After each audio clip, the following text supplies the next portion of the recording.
Hello, everybody. Welcome to the Sprint. This is for anybody who's new. We've been doing this for a couple times now, but whatever. I always like repeating what it is, just for people who don't know.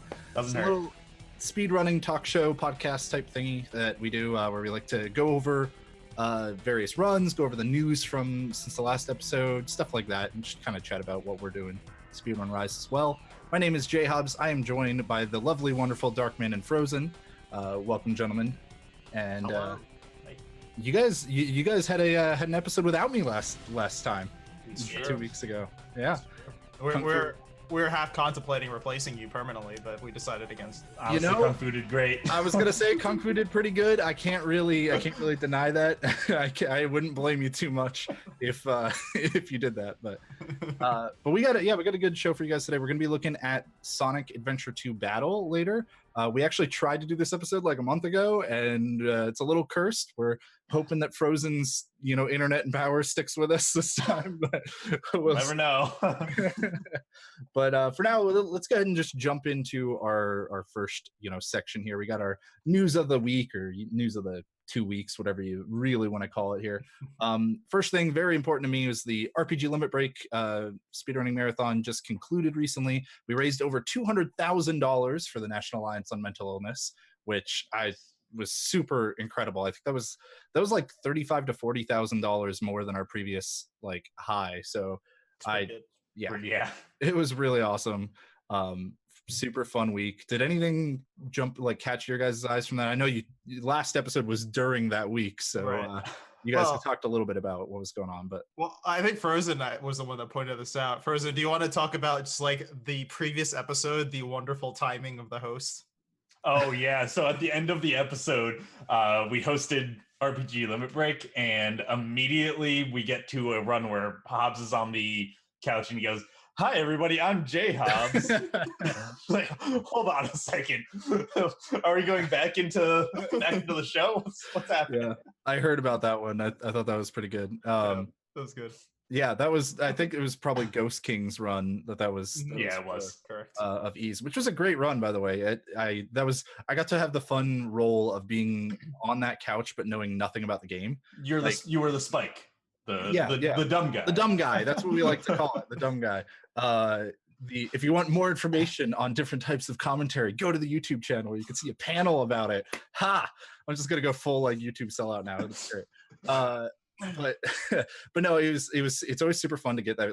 Ghost Kumo, he specifically said, don't watch the run. Don't learn anything. I just want you to be there to see things for the first time and ask questions that the audience isn't getting to ask themselves. Sure. So that was super fun. But other than that, was anything standing out for you guys? Any runs you got to catch a little bit of? The two runs that I watched from pretty much start to completion was Earthbound, the any percent run, which is really awesome. I know the runner ended up finishing. Well, actually, technically, the runner finished under estimate only because Voligen kept increasing the estimate until the runner finished. I don't think it was Voligen either. That's just really? I just assumed it would be Voligen. That's RPG Limit Break tradition at this point, man. We just teach all of our stream tech volunteers to increase the estimate. That's pretty great. So yeah, I'm sure he wasn't too happy about the result, but I thought it was fantastic. It was a great watch. It's still a fun watch. I didn't watch the entire thing, but I caught a good portion of it. And then also the other run I watched is, I can't say the name, but Hobbs knows immediately what run I'm talking about. The one that's in Japanese that I can't say. Oh yeah. The legendary the legendary not so great game is what it's known as in Japan, I think. I don't think I've ever actually seen a game that bad before. It was really. I'm gonna have to check this out. That's the highest praise that you can give a game for me. I've never seen a game that's been that bad. There you go. We had a person in chat say correct. Hoshiwo Miru Hito. Yeah, it's something like that. Sure. So yeah, if you happen to want to watch a really, really awful RPG that's also hilarious, I would recommend watching that one. Along that same line, Super Highlight, because that game was hilarious, man. There was Mike Uyama, our very own, went into that run, and just the best part of it is that he had an incentive to pick up these joke items, and it's a game that's not super well translated into English, and for the joke items in the game, it you'll grab an item and it'll be like 10,000 weight, and you're like, why would you ever get this? And it's just an item. The description says like, it's really heavy, and you wait 2 seconds and it goes, it's a joke. And just like the game actually prints that out and flashes it. It's so good. And you just gotta see like the way that Mike gets everybody to just like flail their hands for it's a joke. It's so good. Also, there was a couple of runs that I was on the couch for, but those were fun too. But I won't shell out too hard for those. I did enough of that before the event. I also did watch, of course, some of the Final Fantasy IV Free Enterprise. I felt really bad for one of the runners because it was literally one of those scenarios where he was faced with many decisions in the entirety of the run, and as it played out, he made the wrong decision pretty much every single time, and it just bit him so badly. Like, he ended up finishing overestimate because of it, and it's just like it's not even like anything he did wrong. It's just like it literally comes down to, you know, what am I gonna do? Like, you know, what choices I have? These choices, like, there's not really a bad choice. It's just like it was the choices he made, and it just happened to be like totally wrong, and it really I felt super bad for him, but you know, it happens. I mean, that's like randos in a nutshell, right? Like, sometimes you just make every 50-50 call wrong, and you end up 30 minutes behind everybody else despite having done nothing else. Like it very easily could have swung the other way, right? It's not generally by any major fault of a person or anything. But Frozen, was there anything jumping out to you before we move on to someone else? I got to catch the Icewind Dale run by I didn't know how to Jaiseed, I think, and boy, that game is way more busted than I actually could have expected. I was kind of surprised by the estimate of it, and now I kind of see why. Those kinds of RPGs, I mean, I think I probably spent, if I said 80 hours, I'd probably be lowballing the amount of time I spent on that game, and just seeing the different kinds of glitches is just, it's always a blast seeing those games like that. That's always a fun thing about RPGs, is everybody always thinks of like Ocarina of Time and Super Mario 64 as being like the most broken games, like from speedrunning and stuff like that. It's just like, yeah, but at the same time, have you looked at RPGs? Because they got a lot more hours they need to cut. They get way more creative sometimes on the way they break those games. With like your standard games, Ocarina of Time, SM64, you can see how it can be faster. It's super apparent even when you're casually playing the game. It's like movement tech, right? Even when you're a kid playing Ocarina of Time, you can see, hey, rolling seems a little bit faster. I might want to do that instead. But with RPGs, it's like, how do you go faster? I don't know. Yeah, you see it, and it's awesome. Especially when you're talking about games, like you said, that are like 50 to 80 hours, that, you know, and suddenly they're 20 minutes or something, or like 2 hours. Well, in any case, RPG Limit Break is great. VODs are up on YouTube or going up on YouTube. I think they're already up, so check that out if you missed it. Super fun. And $200,000 raised for the National Alliance on Mental Illness is super awesome. First time ever, correct? Yeah, first 200K for that. So hopefully we just keep going up and up and up and raising more money, because Nami's always the plan. Yeah. Awesome. All right, well, we'll move on now to the Classic Mega Man Relay number 10. You guys have done 10 of these. That's nuts. Yeah. It is happening on June 1st, and I believe, if I'm not mistaken, it's on the Games Done Quick channel, right? Correct. All right, Darkman, this is your territory. You go ahead. This may be my territory. Yeah, so for those who aren't familiar, what we've done, as JHobz said, we've done 9 of these before in the past. And basically, the idea of the Classic Mega Man Relay is you take all of the games in the Classic Mega series. Well, you try to take all the games. That would be Mega Man 1 through 11 and Rockman and Forte. And you assemble teams around that based on, of course, people's times and how well they do. And then you kind of put them in teams. And then one person does their game. And then as soon as they're finished, they pass it off to the next person. And you rinse and repeat until all the games are finished. Generally, in the past, what we have done is people sign up to participate. And then Joka, who is the main organizer, will separate people into teams based on their personal best times. We did things a little bit different this time around, which is really cool. What we did was we did qualifiers, where there was races happening throughout the month of May, pretty much. The last 3 weekends, we had all the games, Mega Man 1 through 11, Rockman and Forte, and just enter the races. And after the 3 weeks are over, the best times are the ones that qualify. So we're still kind of sorting through the teams, because there's 2 things. First, We don't know for sure whether it's going to be 4 or 3 teams yet. We're still kind of figuring that out based on like how the qualifiers went.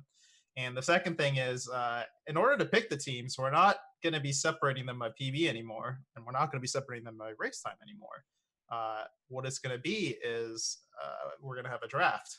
So, we're going to have, the captains come on. We're going to pick the captains, and they're going to start picking the people that they want on their team, which is really cool because that's different. Yeah, it's a different way of doing things. Do you necessarily like take the person who has the best PP, or do you take the person that is like going to come up like really clutch in race situations? So, it's especially like when you're coming from an angle of qualifiers having just happened too, that gives you more data, right? Like somebody might have a better PB but a worse qualifier time, right? So that gives you a like, okay, maybe they don't show up as well in or somebody's more consistent in general. They're just constantly doing no reset runs. There are people like that on top times as well. So yeah, like for instance, like the best example I can give is like Rockman 2. That game has a huge variance typically between people racing it. Like when we were seeing the qualifiers, we had some people winning 27 times, which is great because the world record was like a mid 26. But then we'd have like people winning races with like a 29 or a 30 because it's so volatile. Like if you make one mistake in that game, it can cost you 30 seconds, maybe a minute. Like it's really like things can really snowball in that game. So, you can kind of look at the data and see like, okay, who is the one, like, maybe this person got a great qualified time, but then the next race they got a 33 or something like that. Right. That could happen. Yeah. So, it's pretty cool to kind of like look at that from a different perspective. Well, that's neat. I had never, I don't know really of people that have done a draft style for a relay before, for even just like team races in general. That's super cool. Yeah, I mean, it's really a benefit to or it's really just like it's a representative of the community, in that like we have so many people that are like interested in these relays.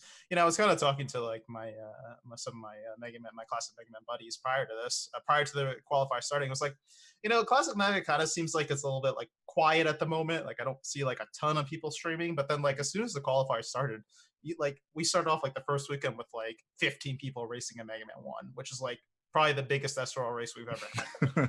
So that's it's just insane. Like, people were showing up in droves for the qualifiers, which is really cool.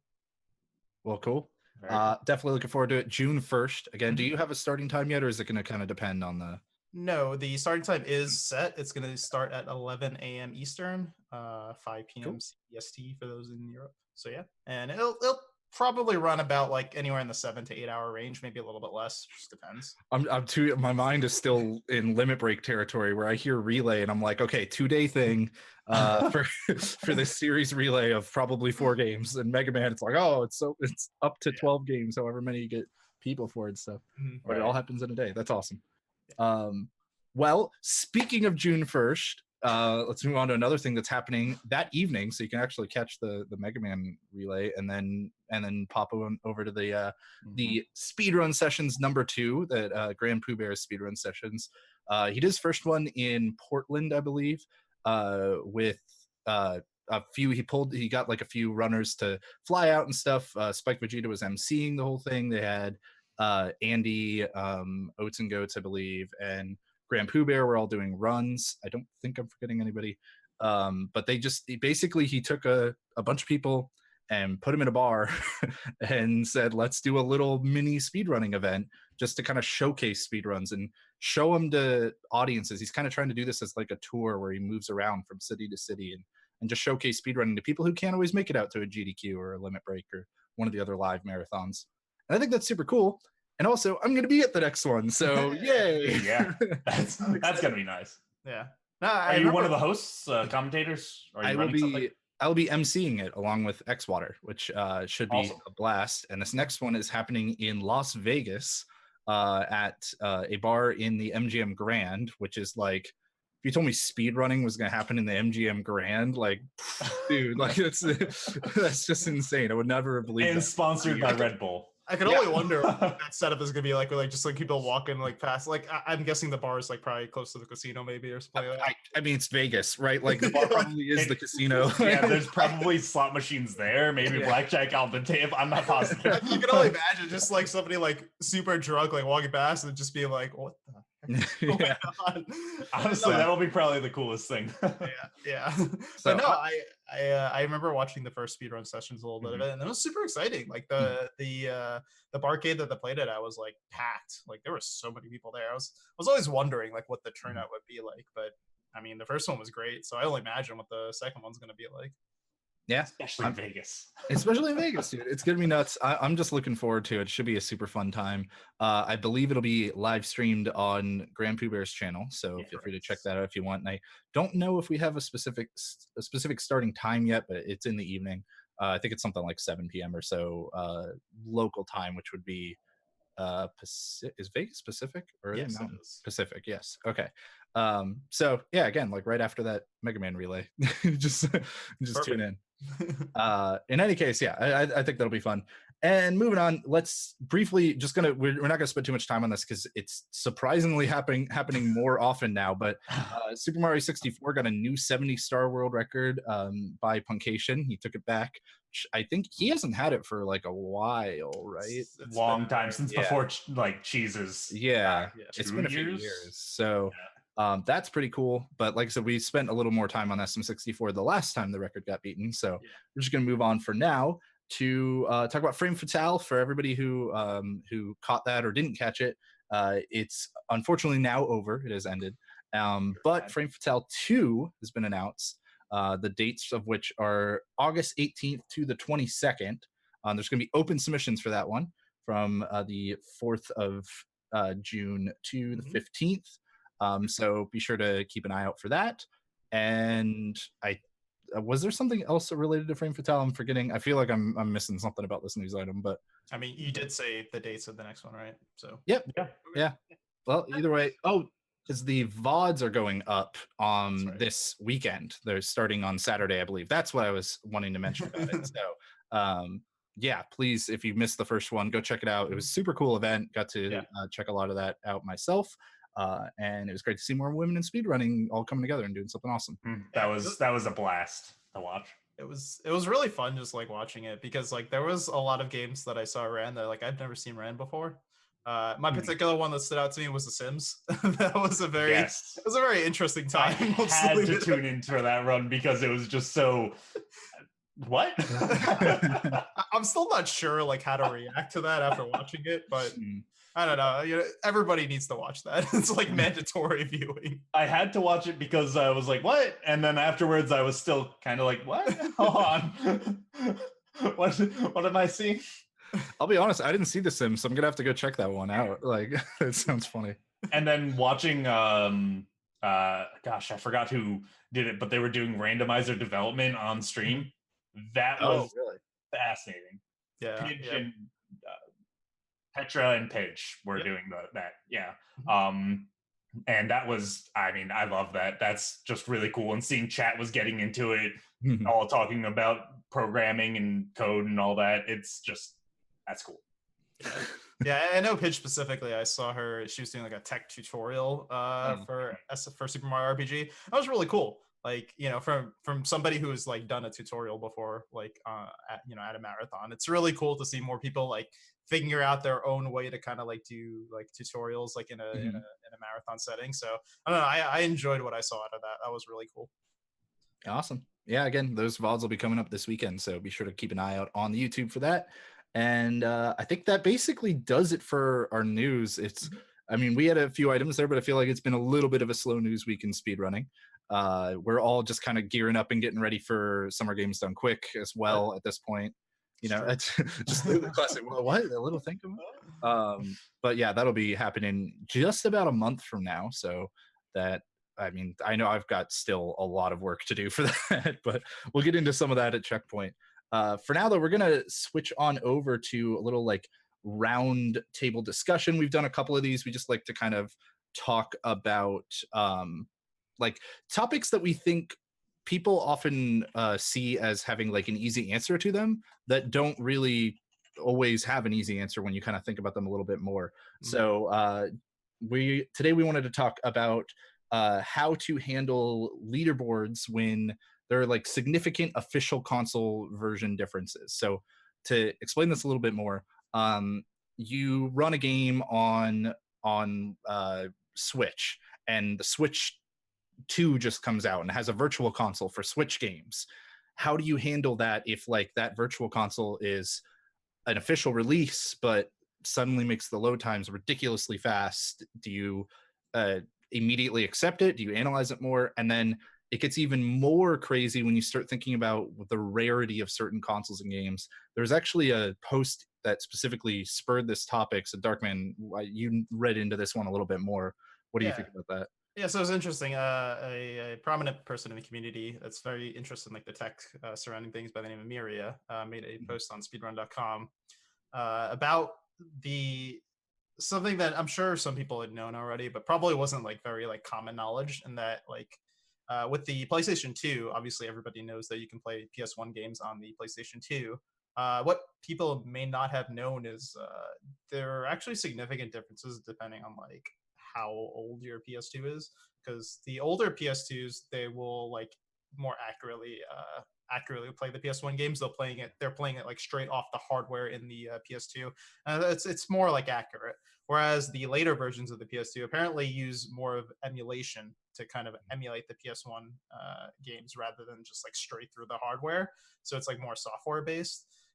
And that could create significant differences in like speeds or accuracies and like the kind of like, you know, whether it's load times, whether it's, you know, just kind of like the way certain things like respond in the game. So it was a very interesting thing that I didn't really realize was a thing with the PS2. I mean, I know there's always been like disk reading issues, like, you know, some things, some drives are faster than others, but I never knew that like there was actual emulation for PS1 games.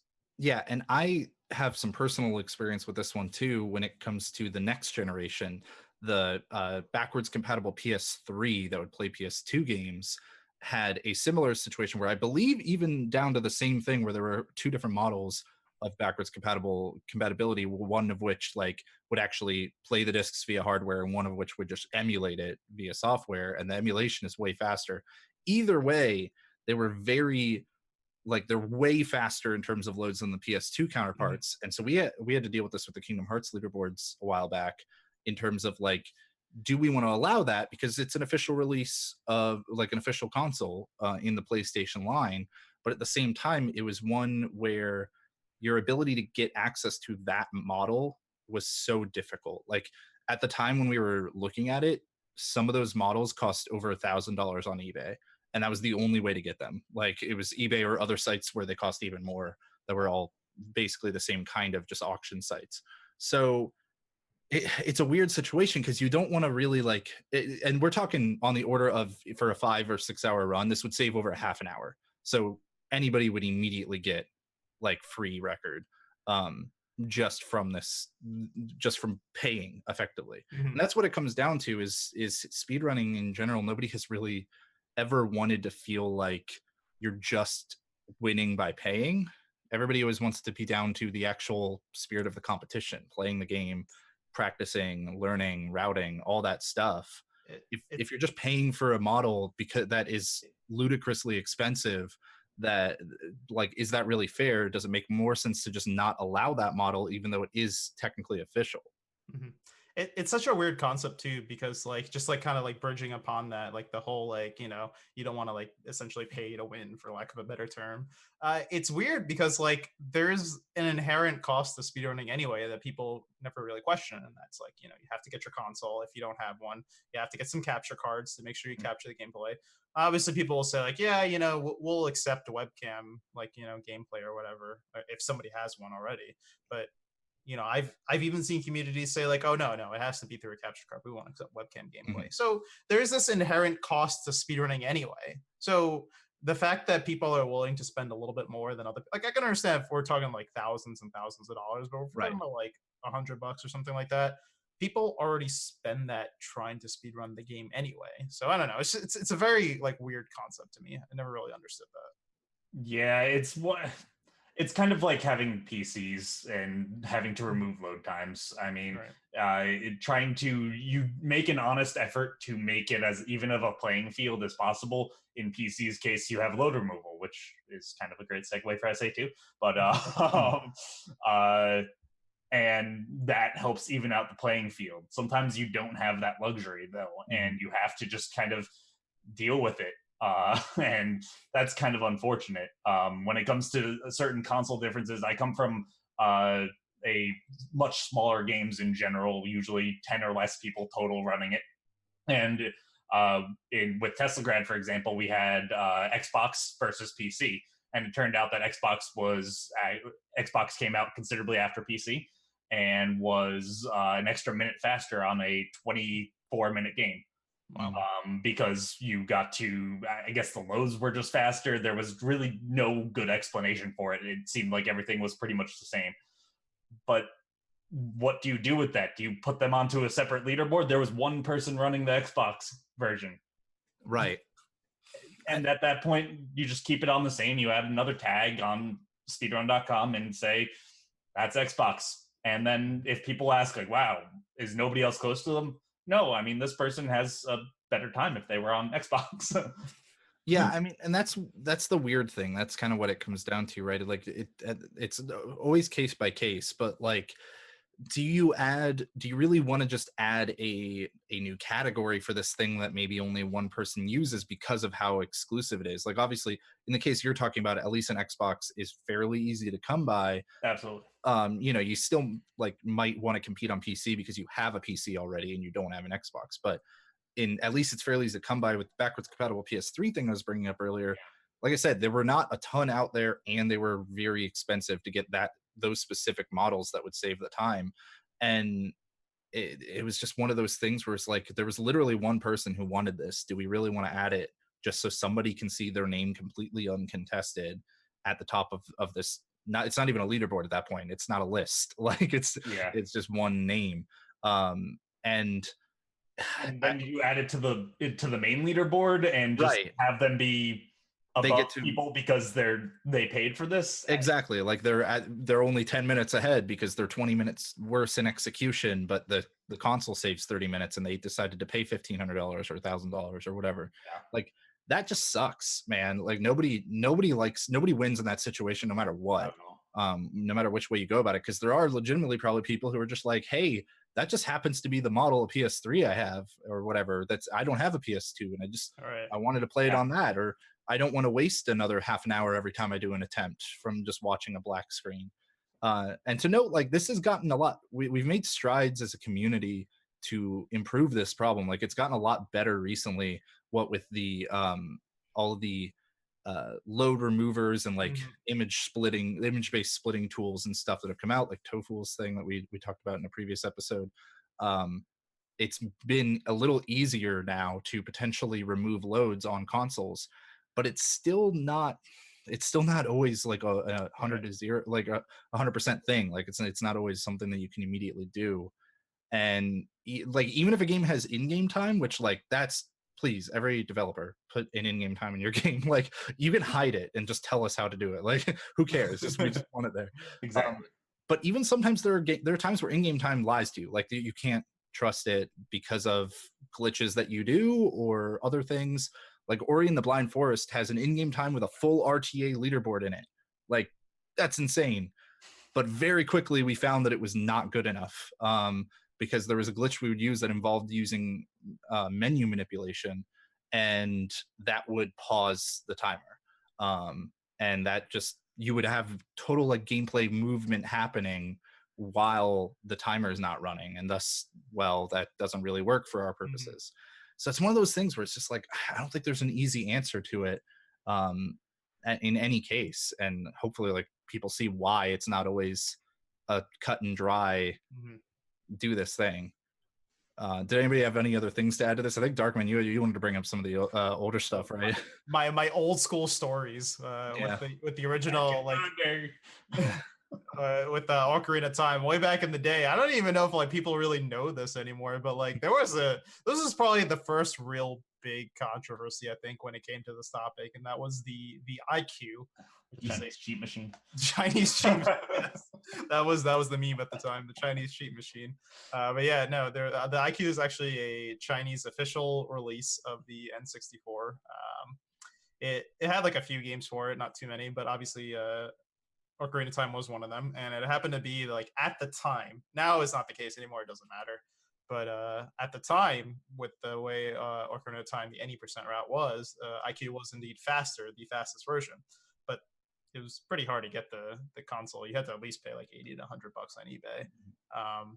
So, you know, there was always that, like, you know, there's a huge just discussion about it, like whether it should be allowed or not. And, you know, Narcissa at the time didn't care, was just going to use it anyway. Like, you know, she didn't really care for people saying like, oh, you know, you're cheating or whatever, or, you know, you have an advantage. She just used it. So I think eventually people just kind of like, they accepted it. But I think they stopped caring. Yeah, that too. I don't even know if they like, I feel like there was a segment of people who didn't accept it, and they're just like, all right, fine.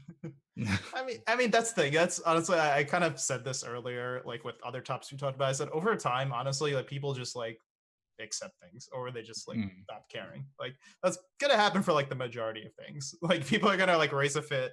You know, they're gonna say their things for the first like few weeks or months or whatever of a controversial topic, and then they're gonna eventually either the community is gonna figure something out, or people just learn to accept it. So, well, that's kind of also a little bit that is to the point of why this is sometimes harder to do than just like a lot of people would just say like, okay, well, throw a poll out to the community. What does the community want to do or whatever? Right. And that's all well and good. And that does work in a lot of cases. But sometimes you have situations where it's like, do we expect, based on previous trends, that people are going to be all up and about this for 2 weeks or a month, and then nobody will actually do anything about it? That was, again, back to the backwards compatible PS3 thing. We decided, okay, we will add it if you can get one other person to do a run. Because there were a lot of people who were arguing, saying like, yes, we should do this. We should allow this because it should be official, because it's an official thing. And oh, well, if there's too much, like if it saves them too much time, then we'll do it on its own category. We'll let it compare to just other backwards compatible PS3s. But when you flood a leaderboard with a bunch of categories that have one person in them because they wanted it there, then you end up like confusing people a lot of the time. It could actually hurt your community in the long run overall. And it came down to, we said people like, hey, we'll add any category you want, anything, backwards compatible PS3, random meme categories, whatever you want, if you get one other person to run it with you. If you get just 2 people to do a run of it, record a video of them playing that category, and then upload it and send it to us, we will add it. And we added 0 new categories from this rule. Because even though there were so many different times where people were uproariously claiming that they would run something if there was a leaderboard for it, but then they didn't do it.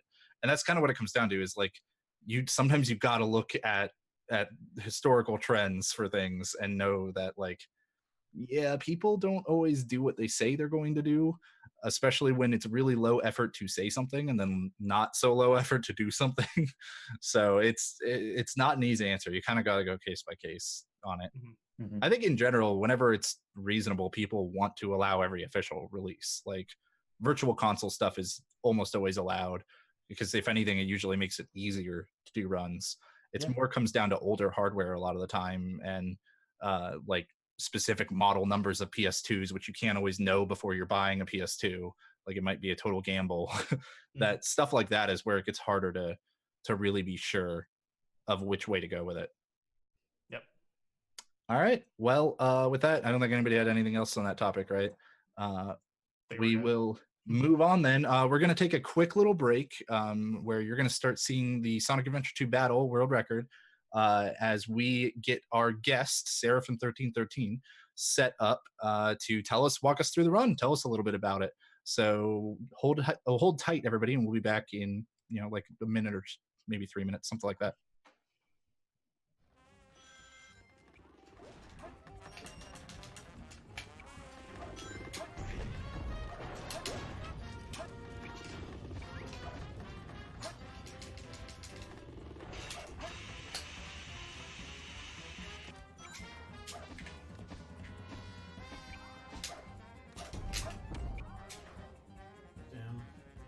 That sucks.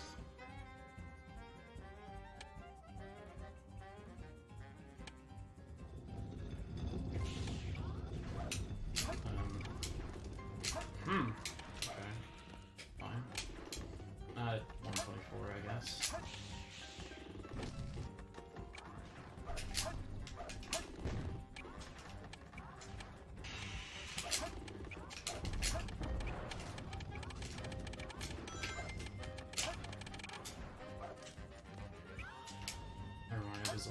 for. Welcome back, bro.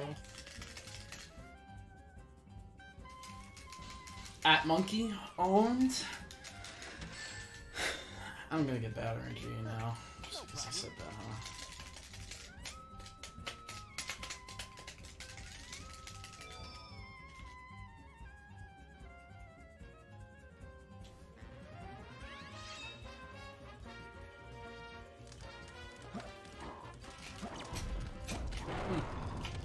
Decent first piece.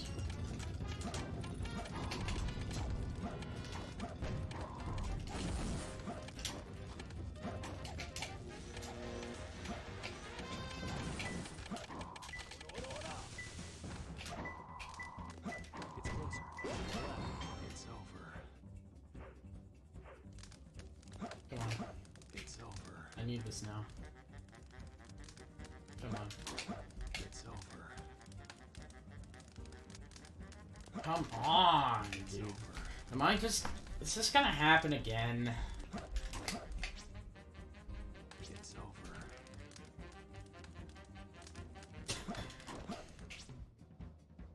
It's over. Oh my god. I love this game, honestly. Everybody's gonna break.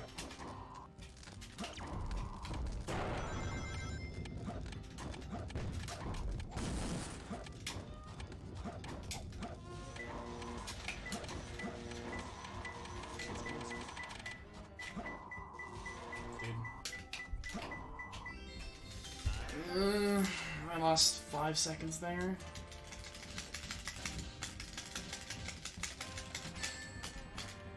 Like for movement to the Eggman's eye level, or what about it? Running this, yeah. I can see that. It's just not fun, dude. What the? A ghost?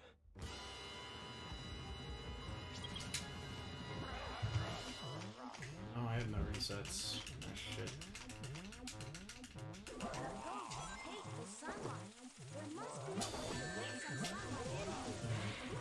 We're good.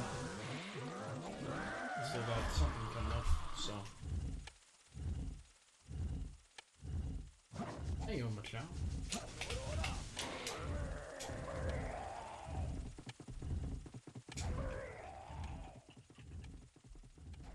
Hey everybody, we're back and we are with Seraphim, who is going to be doing a little bit of Sonic Advance 2. Sonic Adventure 2. Adventure 2. I always forget, and then I realize it after I say it.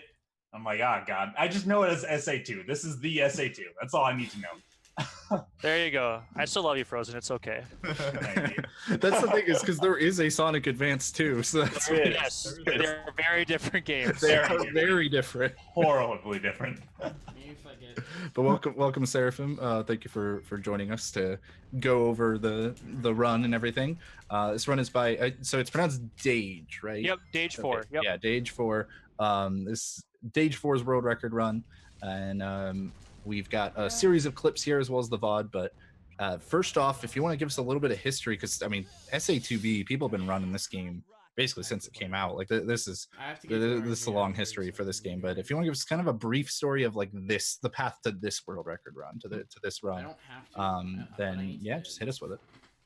Yeah, so the first single segment world record that we are aware of happened on December 26, 2007 by Yoshi Fan. It was a 46-minute RTA run done on GameCube. I'll talk a little about that. There's a time shift. So for those that are in-game time minded, it was a 32:04. So that's sort of the beginning of single segment speedrunning. There was a bit of IL history, individual level history before then. But single segment first started in 2007. Record was broken again in 2010 by Sonic Guitar, and then 3 years later was broken by Broken Arthritis. And then, of course, in 2014, there was a very legendary run done by Talon, who a lot of you know. He got his famous 36, which stood for quite a while until Mustache broke it in 2015 and got the world first 35. And that kind of leads into a pretty big shift in 2016, which we kind of consider the era of Japan, because there were two Japanese runners that just dominated SA2 during that year. And that is where a very interesting dynamic happened, where Mustache had a better real-time PB or world record, but a Japanese runner named Shibaki had a better in-game time world record. And so, like, well, which one's actually the world record? And after a lot of community debate, we decided that in-game time was what we were going to go with. So that way consoles could have fair competition, and it would remove like PC equipment advantage. And because we have the in-game timer in the upper left-hand corner, it's pretty easy to add up and calculate it. We have an auto splitter that does all that for us now. So that was kind of a big shift. And then after 2016, there was some back and forth between the Japanese runners, Amaru and Shibake, another Canadian runner named Dark Pro, and Mustache. And then Dage comes onto the scene in 2018 and just has some incredible skill. He came from the first Sonic Adventure game where he had posted some world records in that, taking the record in 2018. And he's held it since March of 2018, recently breaking this world record about a year after he got the world record initially. Cool. Wow. Yeah, there's a lot of history to Yeah, that's the short version. I know that was kind of long, but no, that Sage came in a year ago and is at this level at this point. I mean, that's incredible. Yeah. You were saying, to put into context, you've been playing for a while now, right, Seraphim? 3.5 years. 3.5 years. And in one of the other categories, you just got world record, and it was beaten by a minute and a half by Dage. Yeah, so he's just that good. Yeah, I'm currently third in Hero, and he's gotten to this point in a third of the time I have. He's just absolutely insane at the game, just really has the right mindset. And we'll go into a little bit of that when we watch some of the clips and what separates him from other runners. All right. And like I just love how relevant it was to the roundtable discussion we had earlier, that like in the that was history funny of listening to that.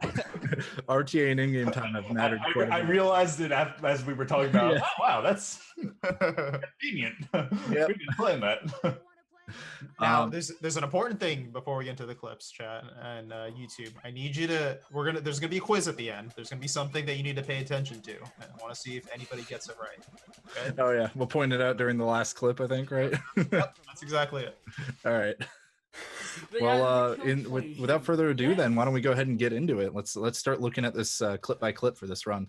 For anyone who hasn't seen this segment before, by the way, we're gonna have clips looping over like each other as we move on to talk about that little section individually, and then we'll carry on and keep doing it. So that's why you're gonna see these things loop constantly.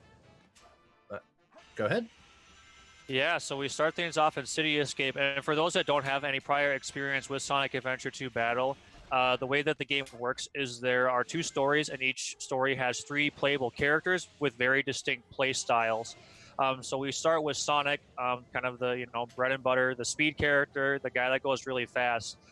If you're a veteran or have watched a lot of runs in this game, the skip that Dage just did there is called CE skip. This is a pretty major part of the run, even though it's only 40 seconds into the run. It accounts for a lot of resets in the run. Some of us in the top 10 recently compared our reset splits, like percentages, and almost all of us had CE, City Escape, at like 80% or higher. So it's very, very reset heavy stage. The way that the skip works is essentially we're trying to get Sonic to clip into the wall by going a certain amount of speed, which hits him onto the speed pad while out of bounds and then launches him 30 seconds later, and the developers happen to make the stage work that you can land in the staircase area and just keep going. The skips had some development over the years. The current iteration that you see is we use a specific positioning. When the clip loops back, you'll see Dage jump into kind of the right side of the wall to kind of set his positioning. Then as he's going down, he's going to unroll his spin dash and reapply it at a certain point. That's going to allow him to carry enough speed through the speed pad, because speed pads are weird. They help you, they either take away your speed or they help you conserve the speed you already have. So Dage is going to reapply the spin dash through the speed pad, launch off the ramp, and he kind of has an idea of his positioning and through visual cues where and when he needs to do his inputs, which by the way are pretty quick inputs. And by doing that, he can successfully get the skip about as often as you can. Wow. Yeah, I know this is one that I think this is for as many times as Sonic Adventure 2 Battle has been shown at GDQs, which is like a lot. It's a very popular game and always seems to have new stuff happening with it. I think you said this has never been shown on the big stage, right? It's absolutely ridiculous. I have no idea why it hasn't. I mean, I will say that from 2 years ago when it was last shown off, I guess the setup for it has gotten a little bit more. Uh-oh, are we having some internet issues? Oh no. Oh, no. I passed it on. At that point, it's just a matter of Ken, you're. I think maybe Seraphim's back. Hey, yeah, there you go. Oh, is that my internet? Yeah, I think you're okay now. I'm okay now. Oh my goodness. Pick up for a moment there, but you're good. I'm blaming okay. Probably. Well, we should be okay. I still have the clips and everything. But yeah. Great. Cool. Well, I mean, that skip is just so cool to watch. You start off this run with such a bang. I mean, it's a perfect clutch, and I love it. I guess we can move on then. Onto the boss fights. So what's going on here? Yeah, so Bigfoot is a pretty good introduction to how all of the bosses work in the game.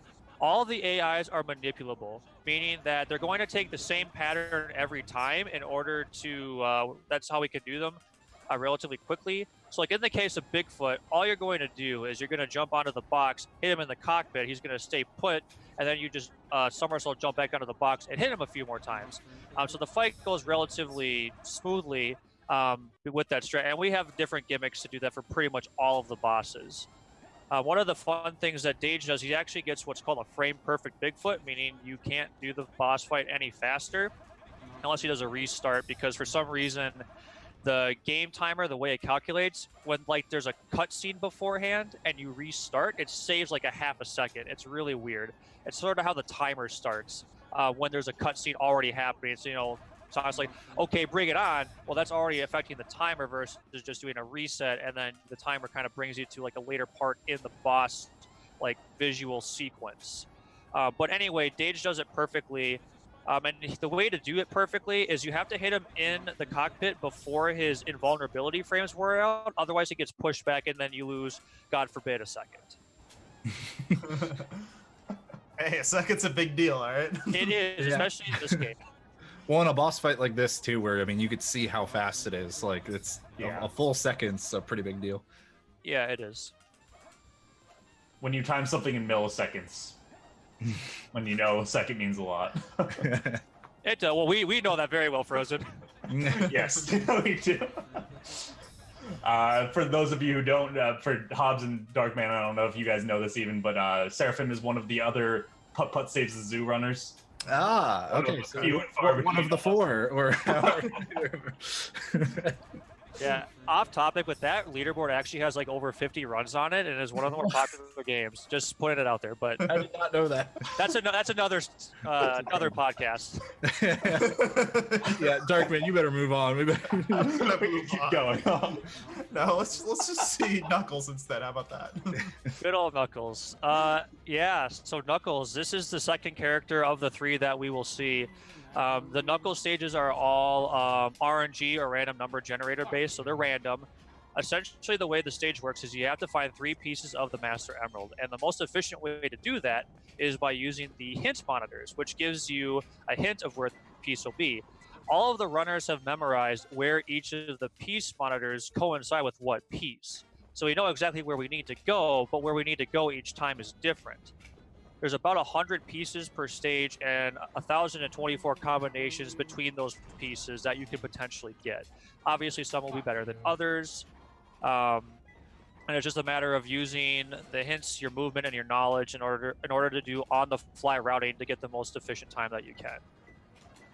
So is this like one of the more intimidating things about getting into this run is trying to like remember like, oh yeah, they can be like the Chaos Emeralds can be like the pieces can be like, you know, these certain places. I need to make sure that I remember that, otherwise I'm just gonna spend like minutes in the stage when I could spend seconds instead.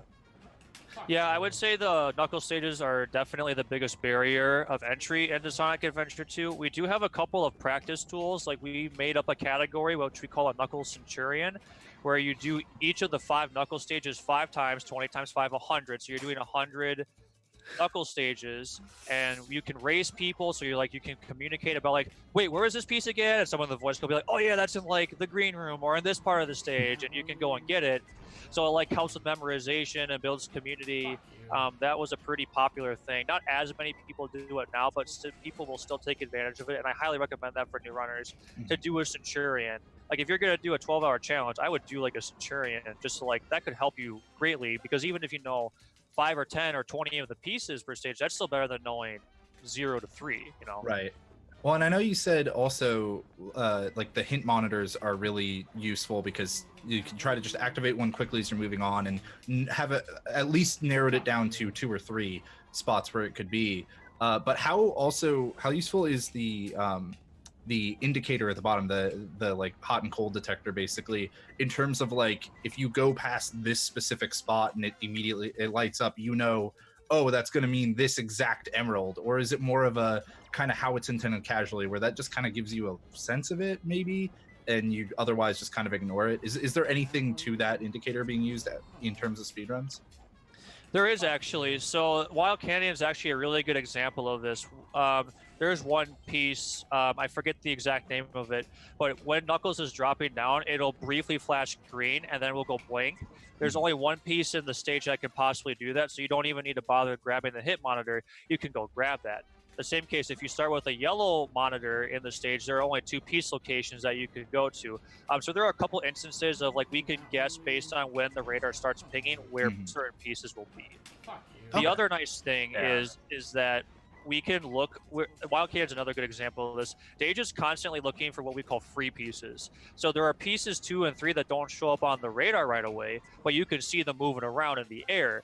So if you see those early, you can grab them. You're not like required to grab them in a certain order. So that could be really helpful too to get a free piece, because then you don't have to go back to that piece in order to get it. Mm-hmm. Yeah, I'm sure that comes up a lot in any of the vertically oriented ones where you might see it as you're heading off to another one. Okay. So we can go ahead and move on. Now we got some Tails gameplay. Yeah, good old prison lane. This is actually one of the harder stages, at least for Tails in the game. The way that Tails works is he's in this battle suit, and he has kind of this cannon that shoots shots off, and also sort of this laser thing that can destroy enemies really easily. So locking onto enemies and destroying them quickly can be a particularly helpful thing to do, especially in prison lane, because the stage mechanic is you destroy certain enemies to get the gates to open. So like having quick lock-ons helps a lot, because another interesting thing about Tails and kind of the main movement tech in the game is Tails is much more momentum based. With Sonic, you can spin dash and get your speed back right away. Tails doesn't have anything like that. Once he starts walking, he kind of accelerates to a certain speed, and you're trying to keep that speed for as long as you can. You'll notice that Dage is doing some short jumps, and when he's turning, that's on purpose. If you try to tail turns when he's on the ground too quickly, he loses all his speed. It's just sort of how his design works. But if you do a quick hop and you turn, that helps you to keep your momentum and help you to turn in sharp directions.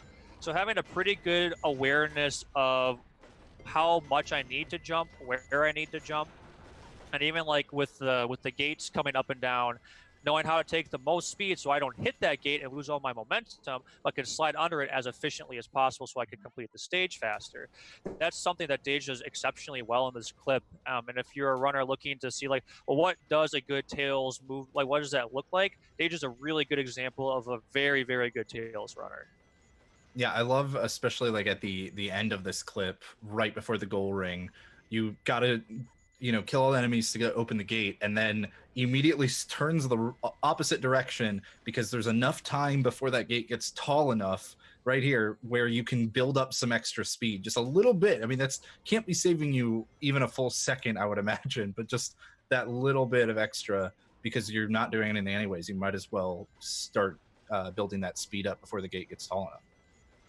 Yeah, I would say Sonic Adventure 2 is a great example of you spend hours of practice to save seconds. Mhm.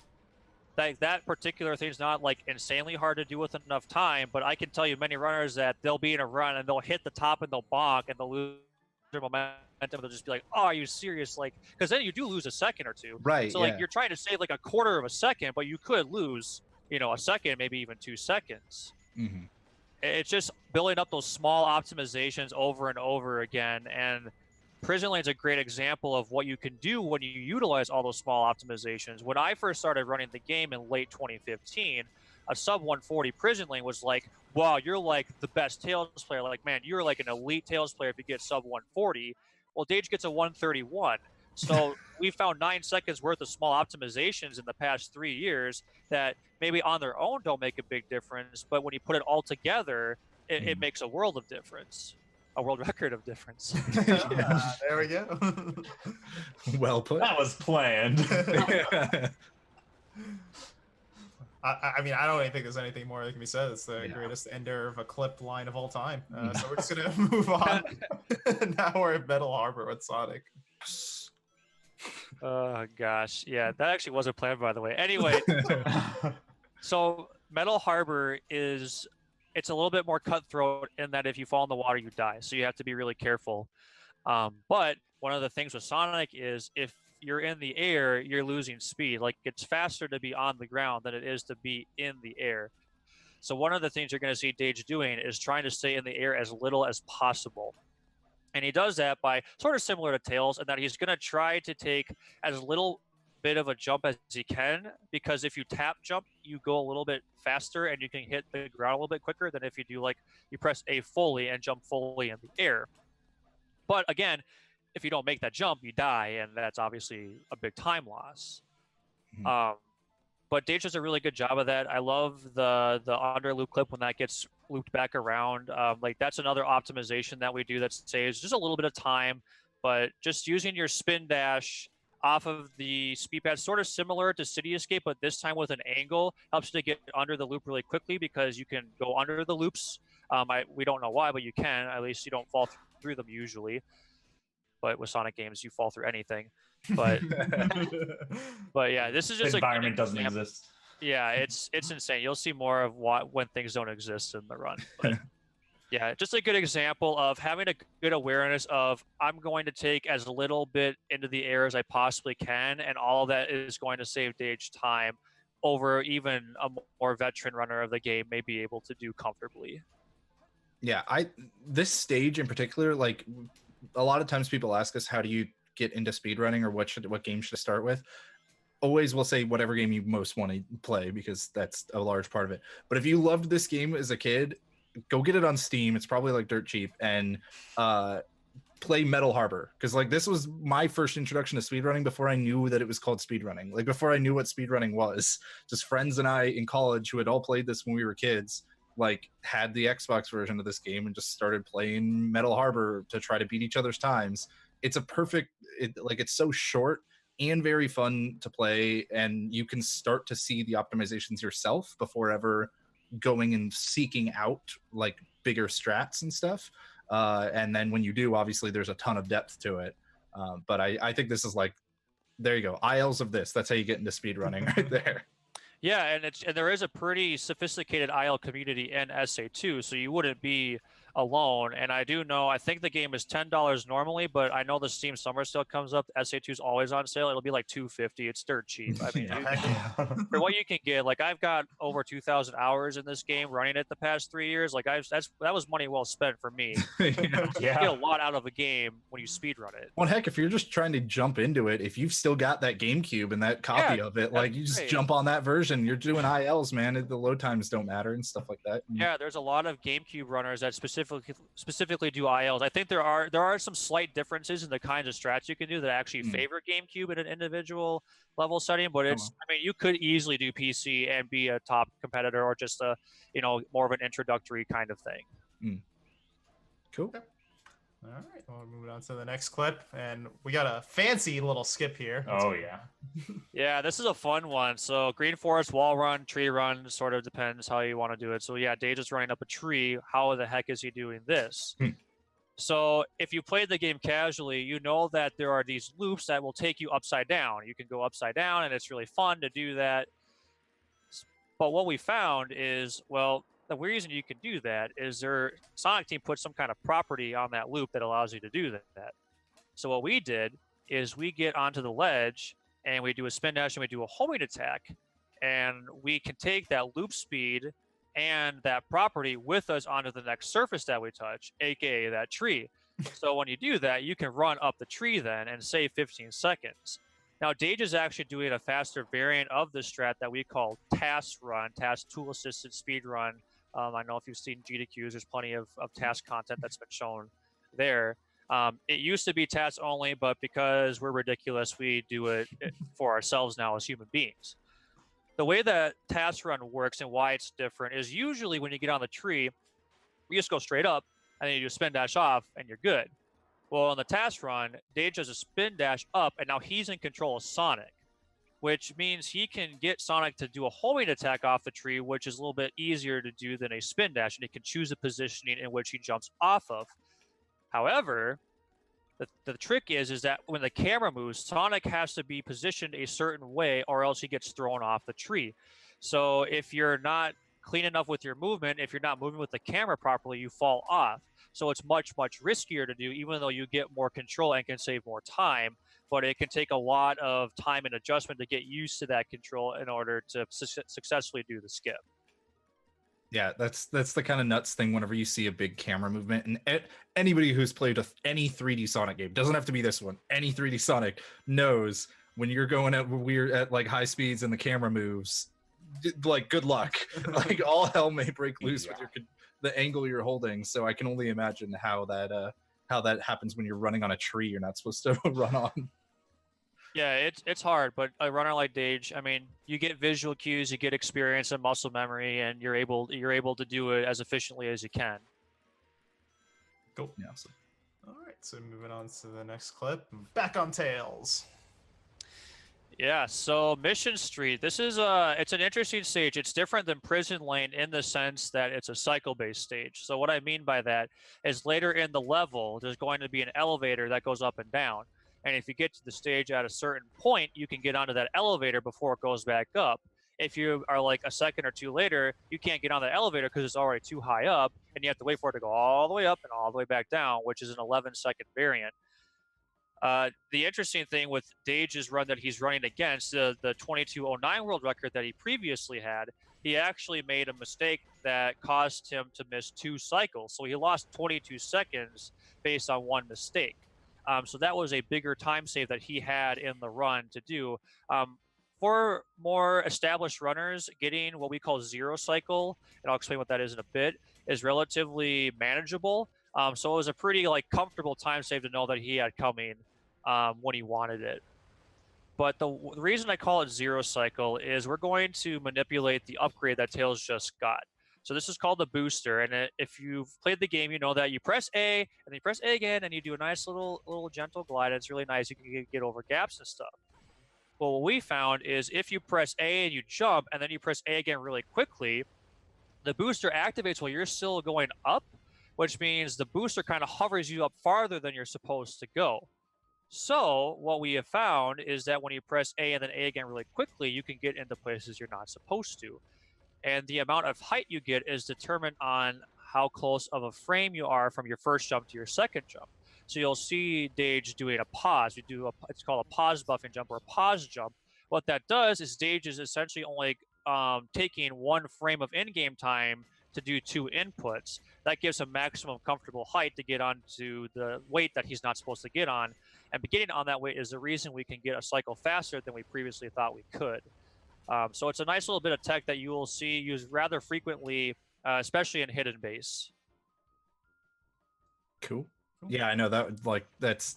I know you can make some pretty crazy jumps that we'll see, but that 0 cycle, like you're saying, is I imagine there was the first cycle, and then people that they thought was the first cycle, and then people found a way to beat it with that jump. Is that we were saying? Sorry, I might have missed that if you said it. But Yep. No, you're good. Although I actually think if you're a newer runner, this is actually a really good way to sort of test where your movement is what cycle can I get? If I'm having clean enough movement, I know I can get, maybe I was getting second cycle, well, now I get first cycle. Actually, there's kind of a half cycle you can get too, so you can see incremental improvement in your movement to kind of be like, okay, this is sort of where I'm at now. So it's kind of a good way to gauge sort of how your movement is overall. Okay.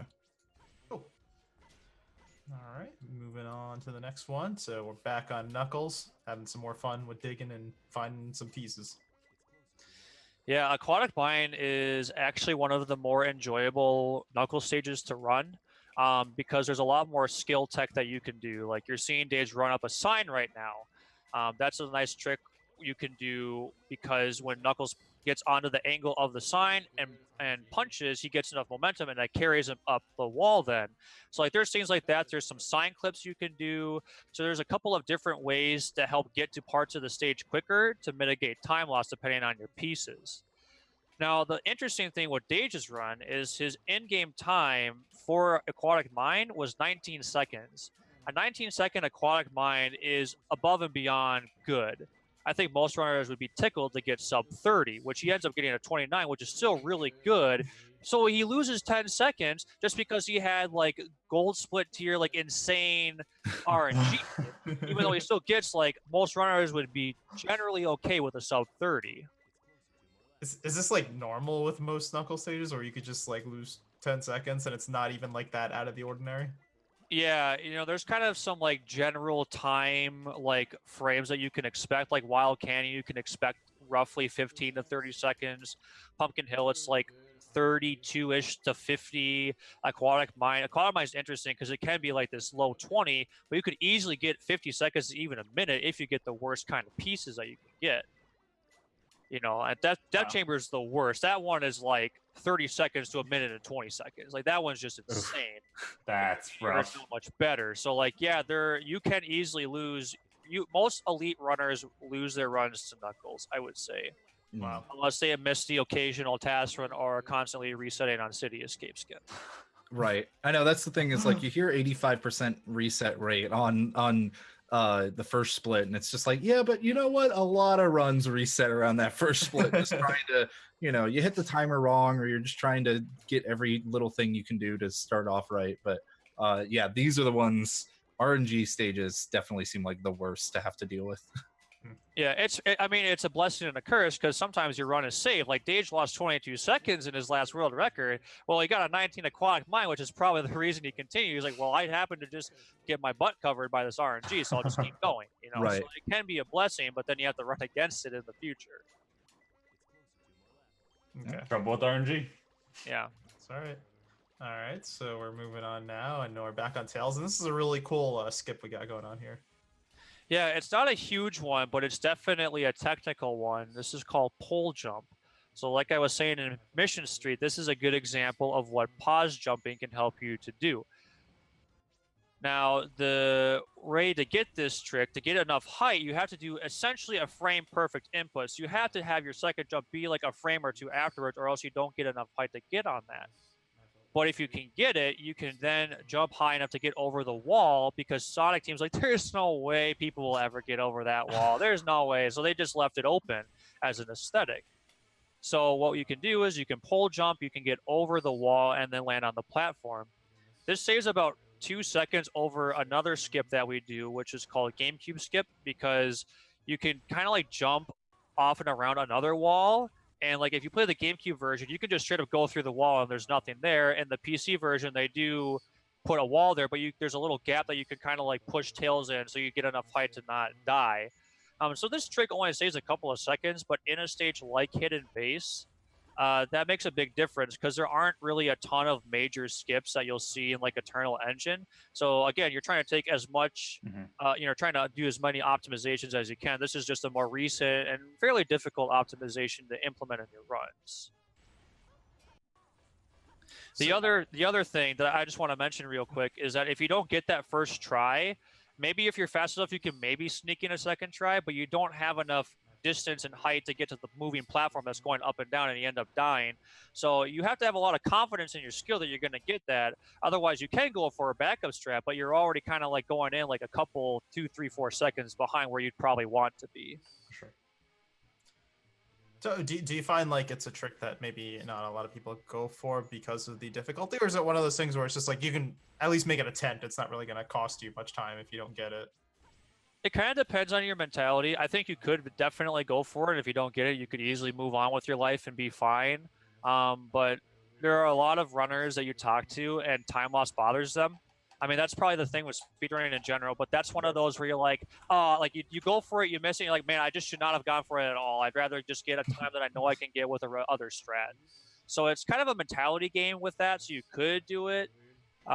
It's kind of nice, though. That area, there's actually 3 skips. There's actually another skip that you can do that's about 6 seconds slower than pole jump, but it saves 2 seconds over doing the stage normally that anybody can go for, and it's pretty easy to do. So there are kind of different levels of how you want to navigate that area that can save 2, 4 to 6 seconds. Okay. Very cool. So we're moving on now, and this is a pretty cool stage by Sonic. There's a lot going on here.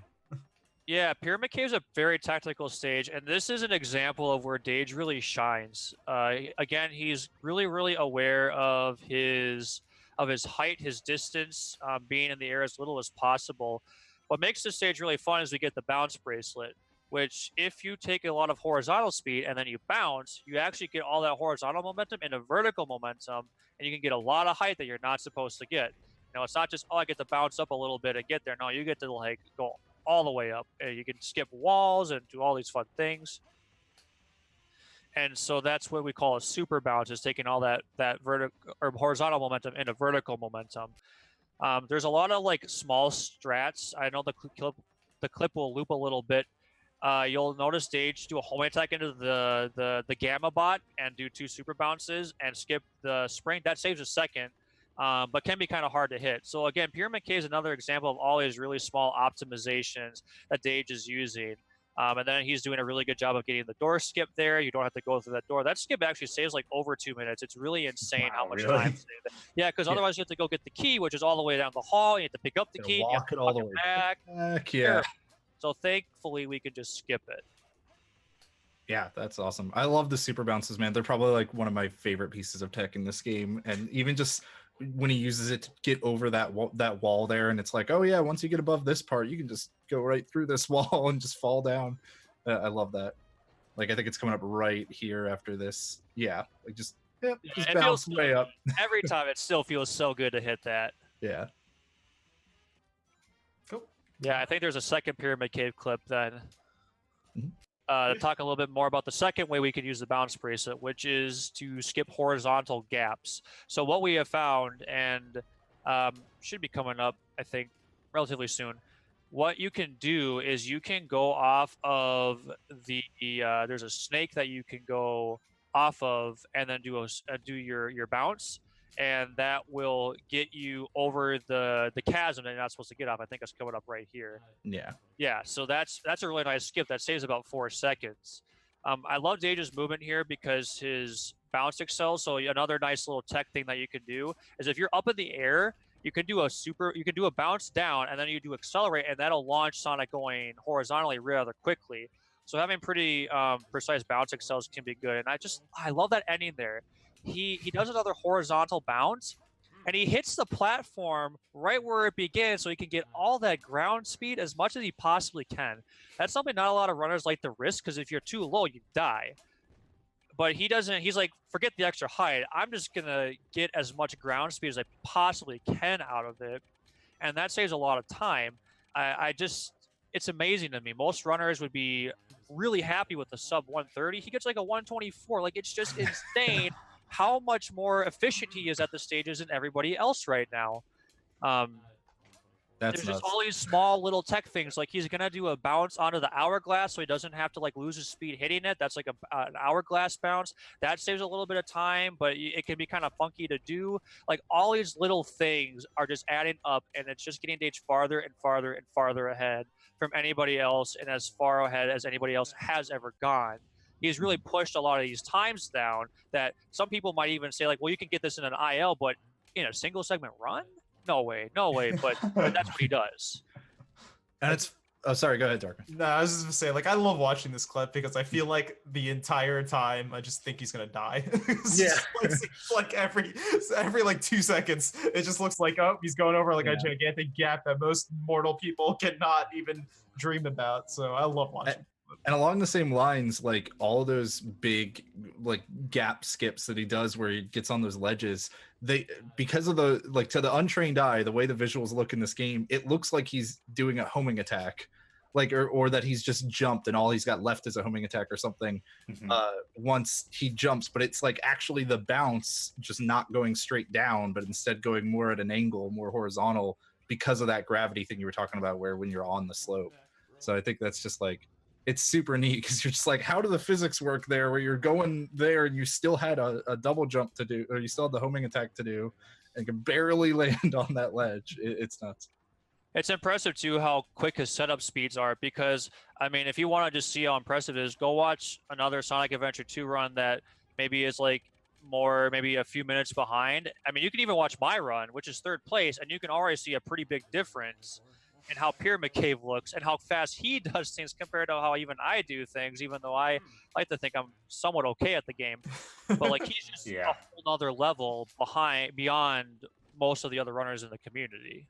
I think that says so much when a runner can be 1st versus 3rd place and you see significant differences when you put them side by side. Yeah. Incredible. All right. So we'll go ahead and move on now. So we're back at Knuckles, and this is an interesting one. Yeah, Death Chamber, or our nickname is Reset Chamber because it is a pretty major run killer. The part of the clip we're watching from Dage's run is you're going to notice he's dying a lot, and that's on purpose.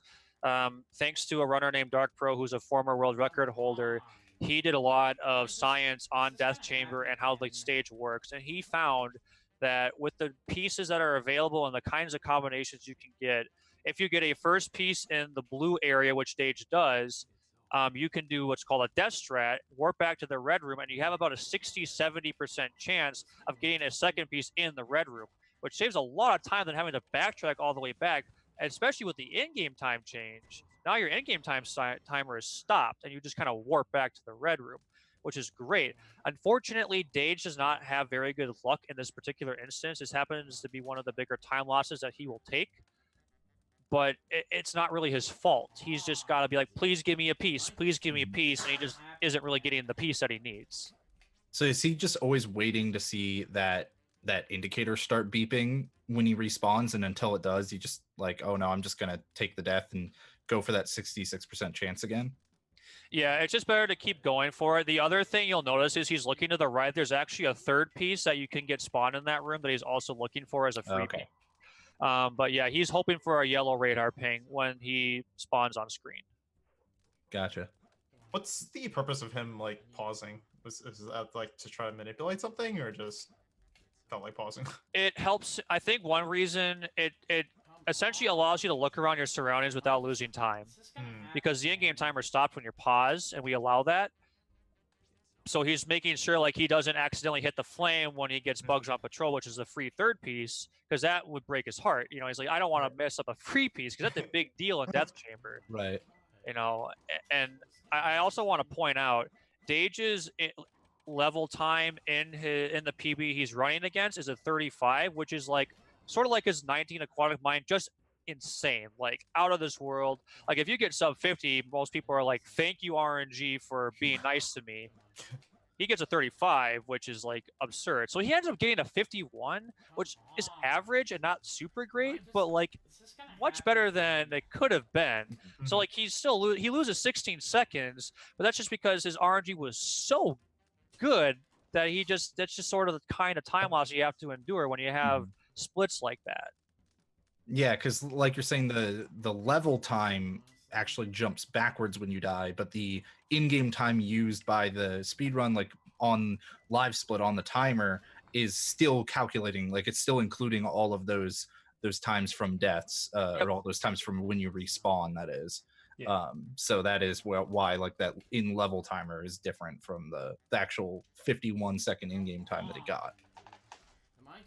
Yeah. The other nice thing with Death Chamber, though, there are actually several ways you can get out of bounds, which is really helpful to help navigate some of the stage. Stages actually going for that at the end of the second piece. You don't really get to see the fullness of it, but we call that booty clip because you get behind the treasure chest and its backside. It's like double booty like reference, and you can jump, and it just happens to push you out of bounds, which is pretty nice. So there's like skips like that you can do that depending on your piece that you're getting can save you a lot of time, even though it may not be as much as you'd want it to be. But I mean, hey, it's better than losing an extra time that you don't have to. The one nice thing about a run like this that we've looked at, where most of the time losses so far have been from randomness, is like, yeah, I'm sure Dage got the time and was like, okay, I'm going to take a break maybe, or maybe he's still gunning for more runs, whatever it may be. It sucks in the moment, but then when you look back on it later, in a few months or weeks or whatever, or years even, like whatever break you take, you can go like, well, I just got to do all the good execution bits again, and then I'll probably PB because I'm more likely to get better RNG. Yeah. And I mean, I think we actually have a document that tracks all of the top 20 times on the leaderboard and like compares them. And I still think overall Dage's Knuckles is still like, I want to say like 5th or 6th out of the 20. So he still gets really good RNG.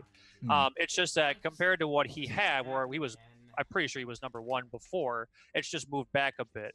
But really, if you're wanting to save time on Dage, you're going to have to match his execution and pray for better RNG, which that's a tall task to have to do. All right, so we'll go ahead. Yeah, we'll go ahead and move on then. So we are killing a boss, King Boom Boom. I love this boss name. It's my favorite boss name in this game. Yeah, it's actually really funny. Team Sonic Racing just came out today, and he's featured in one of the stages, and it's really funny. Just want to throw that out there. Anyway, so the way Boom Boom works is if you played the game as a kid, you know, like you dig him out, and you try to punch him, and he goes way too fast for you. It's like, no way, there's no way I could ever get this. Well, that's not actually true. As you see right now, he's going to what we call one cycle, where we kill him in one cycle, which saves like 3 minutes. It's a huge thing that we can do that.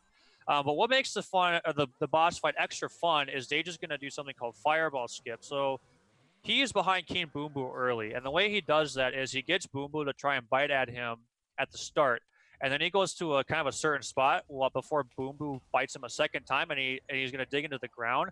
That's going to damage Knuckles, but because of the positioning and how it works, it's actually going to push Knuckles behind Boom Boom, and then you can hit the hourglass early, which saves about 5 seconds, but again, we're speedrunners. We go for things like that because it's fast. And for Boom Boom, that is really fast. That 5 seconds that most other people never had before is pretty nice. It is kind of risky to go for it because if he bites in kind of the wrong way or you don't have the right positioning, you can die or lose a significant amount of time. And I just want to point out, because of the Death Chamber losses and the deaths that Dage took, he has 0 lives right now. He doesn't have room for error at this point. He's going for some really hard stuff, and if he doesn't get it, it's over. The run's done. So the fact that he gets that first try and has the composure is, I mean, just keep that in mind for the rest of the run of some of the things he's going to be doing, knowing that he could game over at any moment.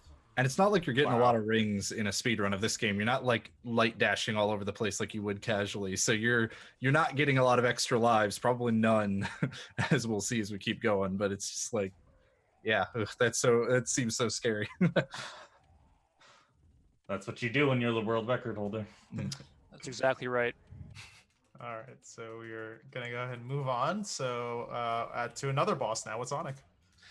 Yeah, Egg Golem. Excuse me, Egg Golem.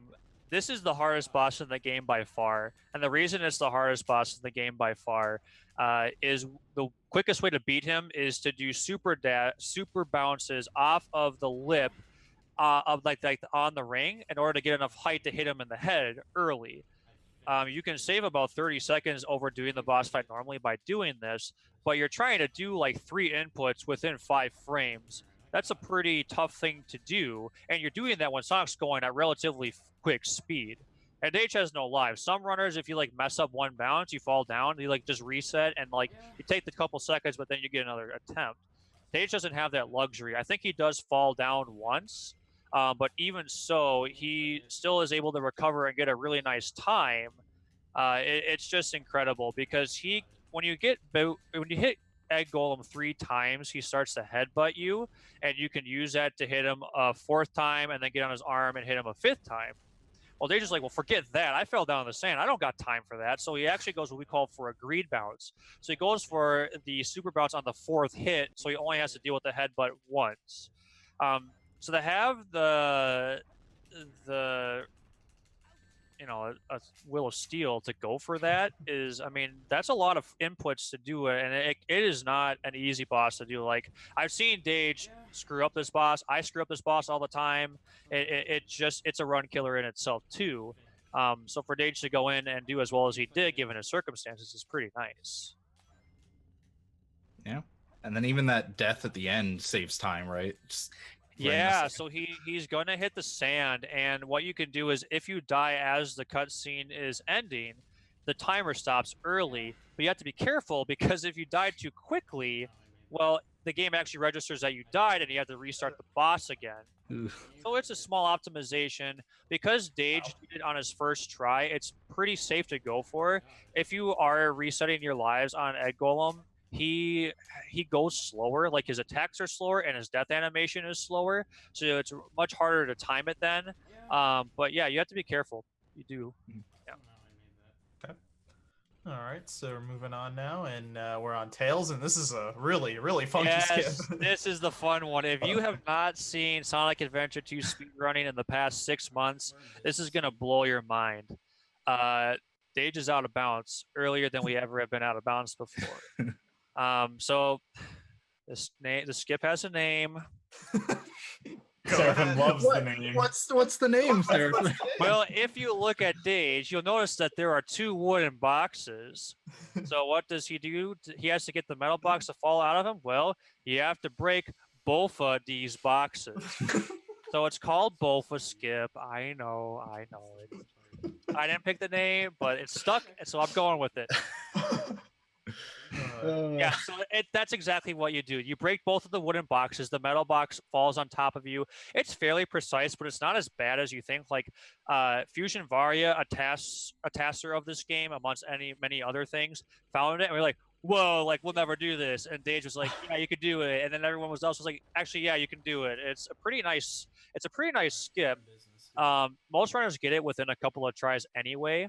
The thing with Dage is he has 0 lives, so if he messes that up, it's over. So he has limited tries. It's not, most runners will hit the checkpoint and die and try again.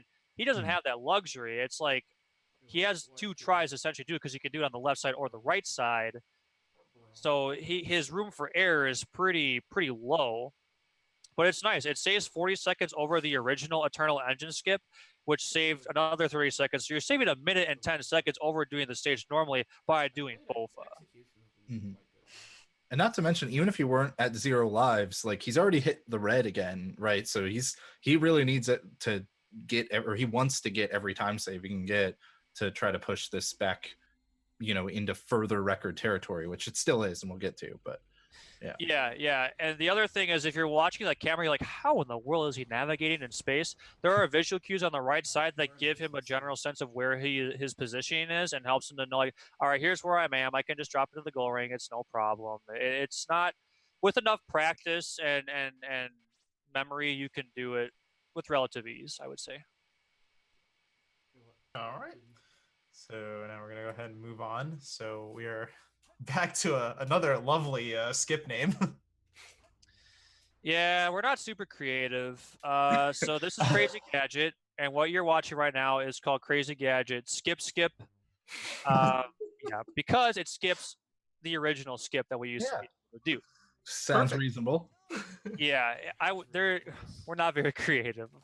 There is actually a really creative skip we found in Cosmic Wall that a runner named Ethmar found, where you can essentially hover through the roof and get out of bounds, and it's faster than any other skip we do. And we used to have a second skip. We found a third skip. That's the third skip. The second skip we called CWSS for Cosmic Wall Super Skip or Skip or whatever. So I like this name.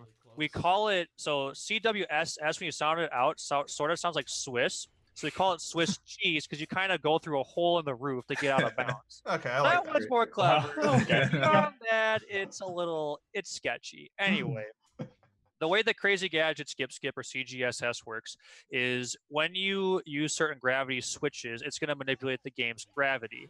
Well, what we found is there's a gap in the kill plane. So Dage is jumping through some invisible kill planes, which is already hard in and of itself, to get out of bounds, to turn with some visual cue, but with a little bit of blindness, and is able to hit the goal ring from behind, which saves 30 seconds over the original skip and about a minute over the stage normally. Again, the visual cues are helpful there. The way I like to describe the kill planes is there's kind of like this this roof thing, and then there's one that kind of comes up here. So you're kind of having to go through sort of like this. So once you know that, you can kind of get a sense of where the kill planes are. But until that point, it can be kind of a difficult skip to do. When it first came out, people were like, we have to do this in runs? There's no way. And then, of course, we do it all the time now. And it's, with enough visual cue and practice, it's manageable, but it is a run killer, definitely. And he has one try to do it. He has 0 lives. I've died on the skip many times. Like, I'll get it second try, third try in a PB. Sometimes first, you hope. But Dage has no leeway for that. So to have the resilience to be like, I'm confident enough in myself to go for this skip, and it gets like a 43, which is a really good time. Like most runners get like a 45 to 48. So like he's doing this and getting like elite times while doing it. It's insane. He almost gets 42. Like that's like IL territory. It takes some nerves to be able to do all of these things on the past four clips, I think. With 0 lives, knowing that any mistake will just end your run. That takes nerves of steel. Yeah. So we'll go ahead and move on. Probably one of the most famous skips, I think, at this point in Sonic Adventure 2 history. Yeah, this one's been around for a while. This is actually a variant, but this is called Final Rush skip. We're going to use our bounce bracelet to skew our gravity off of the rail, and we're going to take an angle. And what Dage is doing is he's getting around some kill planes. Now, there are some kill planes that he's like trying to get around like this, but there's also some kill planes like down here. So if he goes too far down, he dies. But if he turns too early, he dies. So there's kind of a nice gap or window that you can hit. There's actually another variant called Fast FR, where you essentially go off a plane about 10 seconds later, and it saves 10 seconds. But there's a 12% chance of you getting it because you're trying to essentially beat kill planes loading it. It's dumb. It's ridiculous. The fact that Mustache got this in a GDQ run before CE skip still blows my mind because of how unlikely it is to get Fast FR. But I mean, that's just how it shakes out. Yeah. The other insane thing that Dage does here, you'll see him like start going down. He's resetting his gravity early. So essentially what he's trying to do is like, there's the kill planes I talked about he's trying to get around. He's essentially trying to dip under those early to do that. Let's fucking go. That saves about 2 seconds, but that's increasing his chances of hitting the kill planes by a pretty decent margin. Like if you watch the VOD, he has some colorful language, but he's like hyped because like he knows that what he did is insane. I don't know why he decides to do it, but he does it. He gets it, and he saves 2 seconds. So this is just another example of Dage just doing crazy things because he's confident, because he knows what he can do, and he knows he's the best. Because he's knows Dage. How to do that. Because he's Dage, I like it. It's just, yeah, like once you get to know him and watch him, you're just like, well, that's just a Dage moment. Like Dage beat like my world record like 3 hours after I got it in All-Star. It's like, yeah, that's just a Dage moment. Like he just does that. It's just what he does. It's insane. I don't know why he does it, but he gets it. I think I got one thing left, right? Only one way to end this run. That's right. Yeah, which is still in the red, by the way. It's still in the red. So he had a bit of a hiccup in his PB. So his in-game time is a 34. Most runners get a 16. So he lost 18 seconds to Shadow 2. The way the boss fight works is you homing attack into him once, and he usually lets you do that for free. But when you try to homing attack into him again, he doesn't let you. He jumps into the air. But what we found with timing is that as Shadow goes down off of his homing attack, he's vulnerable. So you can essentially lock him into place and beat the fight relatively quickly. Now, what happened to Dage in his former world record is sometimes shadow physics, geometry in this game are weird sometimes, and I believe he got bounced off of shadow. So instead of going back into the air like he's supposed to, he got like pushed off to the side onto the ground, which then makes reestablishing the connection a little bit more challenging, especially when you're not expecting it. And then by that time, you're in panic mode, and I think the nerves got a little bit to him, and he ended up losing a lot of time. So this was like redemption mode for Dage. Like Dage, like I can beat this boss. I'm the best. I know I don't have to do stupid time losses like that. And he ends up doing it well enough where he gets a 19. So he just sometimes Shadow jumps at the beginning for the first hit. It's just kind of stupid and random and loses 2 seconds, but has the resolve to do it and ends up finishing with the world first 21 in-game time of Hero Story. Wow. From red to the world first 21. I mean, that's nuts. It's a Dage moment, I guess is the right way to Yeah, he's so impressive. It was a really fun run to watch. Yeah, absolutely. All right, so we did say we had a bit of a quiz for our Twitch and YouTube viewers. Now, people in the SA2B community, I know you know the answers to this, so you're not allowed to answer. Yes. But you may have noticed something odd in the lower left-hand corner of the screen. What is that little square there? Hey, what's that by his life counter? Yeah, the life counter looks a little different than normal. Oh, what is that? Yes. Let's see. Maybe we can give a clearer picture here. I'll play the actual full video so you can kind of see it. Yeah, that's his webcam. Yeah, that's yeah. Somebody gave him the idea, and it just happened that this one day of streams, he's like, I'm going to stream with my webcam as a life counter. He happens to get world record, which I just find is hilarious. Immortalized. Listen, this is the best use of webcam I've seen in a long time. So it's impressive. Really impressive. Yeah. No, go ahead, JHobz. I was just gonna say, I think the same thing you did. Thank you very much for breaking this down for us, Seraphim. That was Sonic Adventure 2 Battle, the world record by Dage 4, which like absolutely just amazing record. Like you're saying, there's so many like minor things that can easily lose you tons of time in this run. It's super cool to see them. I mean, we're talking a game that like this is one of the most popular speedruns on speedrun.com, like of all time, for sure. I think it's usually up in like the top 10 or 20. Yeah, at least. And like and to see that there's still this battle between green and red splits, because that's just how this game is. Like that's how brutally difficult it is, and see somebody still pull it back with decent RNG but not the best RNG, and then all the way down to safe very end. Yeah. It's nuts. Darkman, you've got your favorite question you like to ask people. You want to do that one more time, I guess? I feel like this one is a little bit more clear, so I'm not going to say it. Bam, got you, JHobz. Wow. Okay, fine, I'll ask. Wow. So, Seraphim, if somebody were to be looking to take this record, somebody from the community or just somebody who's like, oh, that's hard. No, I see he had red splits, I'm coming in. How difficult of a run is this to take? What do you like? How insane would that be? We've had a couple runners that have really upped their gameplay, especially D-Trader 1 is a runner. He's second place and is also an incredible runner.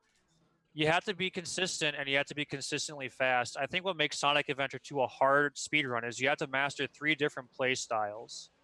It's not just like get good at Mario movement, get good at Banjo or Link movement. It's Sonic, Tails, Knuckles, and 3 very different ways of playing the game. So you have to get really good at it. Essentially, this game is stringing a bunch of individual levels together because there's no like routing, so to speak. But that means you're trying to perform at an individual level kind of basis throughout an entire run, which is really hard to do. So if you're wanting to get really good and you want to beat Dage, you're going to have to hope you get good RNG. You're going to have to hope that you can start going. There are some IL strats that you can go for, but you're going to be... You have to lose a lot of runs. Some time. Plan on at least 5,000 hours of practice if you want to beat this run, I would say. Only 5,000. Yeah, I think this is probably up in that top tier of difficult to take kind of things. But yeah, I think Dage's like Steam time is like, I think he's at like 2,000 some, so he's not as high as 5,000, but he also comes from Sonic Adventure 1, and there's a lot of translation, especially from Sonic's story to Sonic and SA2. So like he does have some, and he spent a lot of time on that game too. Plus, that's just a Dage thing, right? Like that's yeah, like he also does like Pac-Man World 2, and I'm pretty sure he's pretty high up there for that. Like I don't see why. Like I'm sure he could pick up like 120 star and get it like within 2 years if he really grinded and had the time to do it. Like he's just he's too good. And the crazy thing, he's like 17. Like he's got a long career ahead of him. Like if he keeps up with it, like he could definitely be one of speedrunning's like biggest runners and most skilled runners in a decade or so, because he's just, this is what he's doing in high school. Like I can't wait to see what he's able to accomplish depending on how he wants to use his time with speedrunning going forward. Well, that's awesome, and thanks again for walking us through it, because I don't think we would have noticed half, like probably even like 90% of the things. And make sure you check out, if you have the time, please check out the entire run of Dages. I mean, to pull out this number of clips we did the best we could with the time that we had, but there's so much more to the run. And please go check out Dage 4 and also Seraphim 1313. Both great people, awesome runners, and watch some more SA2 Sonic Adventure too. There you go, Frozen. Did you have any last shout outs, Seraphim? I think you wanted to shout out like the Discord and stuff, right? Yeah, so we have a Sonic Discord that you can find. I think it's we have a general one that all the games use. So if you go to like speedrun.com and go to any of the Sonic pages, there should be a link to it. I know the Sonic Adventure 2 speedrun page definitely has it. Otherwise, if you go to like any runner's chat, they could probably get you the Discord. That's probably the best place to start. I know there is a tutorial for Hero Story by Piner on YouTube that you can go to. And we're always happy to give help and advice to anybody who wants it. So come on into the Discord, come hang out with us in a stream if you're just wanting to get a taste of it, or go on speedrun.com/SA2B and you know, get connected there. There's a lot of ways to do it. But I also just want to thank the community, because Dage's world record is really, really good, and he has taken it to a whole other level. But there are a lot of runners that have contributed to finding the skips to the game. Like I know, like I said, Hazel/Fusion Varia has done a lot of task stuff with this. I forgot to mention, but the Final Rush skip was found by Mustache. CE skip was found by V-Man.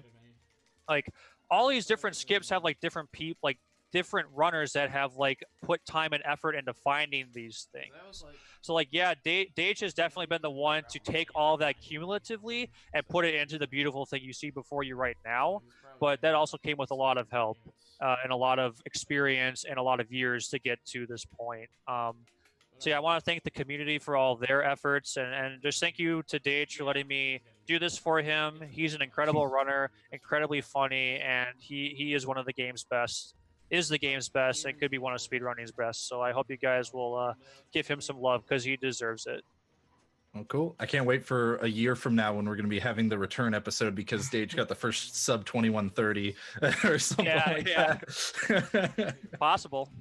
But thanks again, Seraphim. We're going to go to a little break here, folks, about like 3 minutes or so, and we're going to play some ads and stuff. If you don't like ads, feel free to subscribe. You know, it helps us out. Woo. And we're just going to say bye to Seraphim for now, and we've got a few more fun things at the end of the show. And yeah, thanks again. We'll see you all in a bit.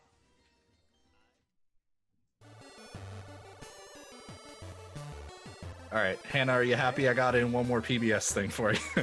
Oh, she.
Welcome back, everybody, to the sprint, and thanks again to Seraphim and just Sonic Adventure 2 Battle community, like speedrunning community in general, for a really cool run. I don't know how a game like that old now and with that many people running it still constantly finds new skips. It's insane. Like 6 months ago. 6 Wow. months ago, I like we for my own show that I do with Spike Vegeta, we had Talon and Mustache on, two like great runners of the game who have been running it for a long time and stuff, on, and like that was like more than 6 months ago, so there was still a new skip to learn about when we decided to do it for this show.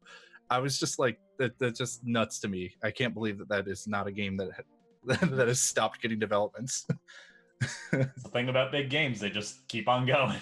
Yeah, and especially like well-loved ones. In any case, thanks for joining us here today, folks. We got just a couple things to do at the end here.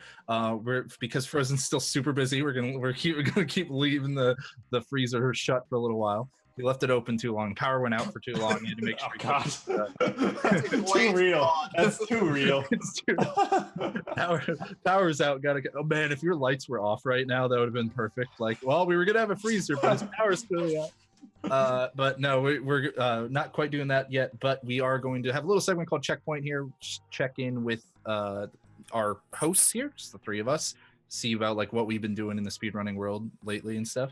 I'm gonna throw it to Frozen first. Why don't you go ahead? Well, on the personal level, still slowly dying from being understaffed at work, but you know, that's the usual stuff. Cool.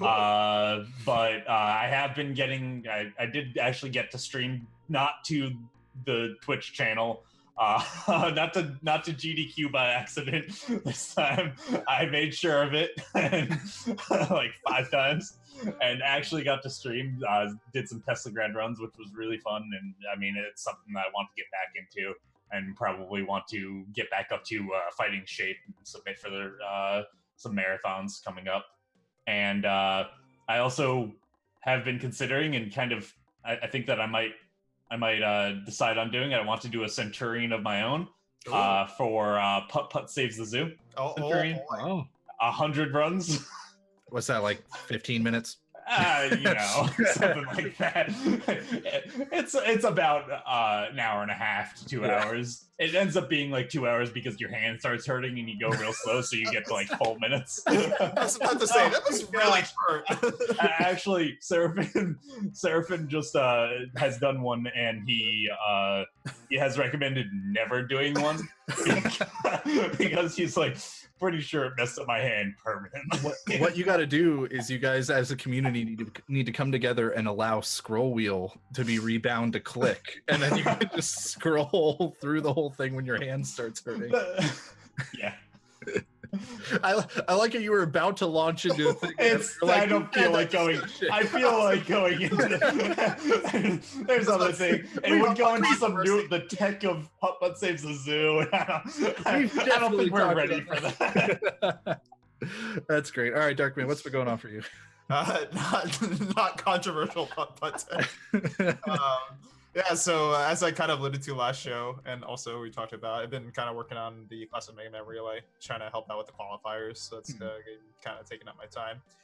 But also kind of interesting, that's sort of related to the qualifiers, but kind of as a result, Bekaret, which is a Japanese runner, plays Rockman 5, got a new world record in Rockman 5, which is really cool.